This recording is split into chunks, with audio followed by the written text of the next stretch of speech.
আমি যুবকদেরকে অনুরোধ করি, ছোট ভাই, তোমরা এই 14, 15, 16 বছর 20 বছর বয়সে তোমরা কোনো মহিলার সাথে অবৈধ সম্পর্কে লিপ্ত হয়েও না। আমি অনুরোধ করলাম, তোমার জন্য আল্লাহ যে রিজিক রেখেছি তুমি পাবা ইনশাল্লাহ। আস্থা রাখো আল্লাহর প্রতি।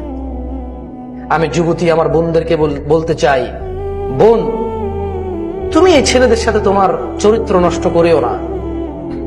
তুমি সন্তুষ্ট থাকো। আলহামদুলিল্লাহ, এই দেশের মাটিতে এখনো মানুষ এইটা মনে করে না যে মেয়ের বয়স 30 বছর হলে বিয়ে দেবো, ম্যাচুর হইতে হবে। আলহামদুলিল্লাহ, তোমার একটু যখন তোমার যৌবন দেখা দেয়, তোমার বাবা মা তোমার জন্য ভালো সিদ্ধান্ত নিয়ে নেয় যে ওকে একটা ভালো দেখে ছেলে দেখে, স্মার্ট, গুড লুকিং, সম্ভ্রান্ত পরিবার, অর্থ সম্পদ আছে, দরিদ্র না, ফকির মিসকিন না, অ্যাটলিস্ট তোমার খাওয়া দাওয়া পোশাক আশাকের ব্যবস্থা করতে পারবে তোমার বাবা মা। তুমি একটু বড় হলে সে চিন্তা করে একটা তোমার জীবন সঙ্গীর জন্য ওরা কিন্তু তোমার জন্য সময় ব্যয় করে। এটা তোমার নিয়ামত। পৃথিবীর অনেক দেশেই তাদের মেয়েদের নিয়ে এভাবে চিন্তা করে না।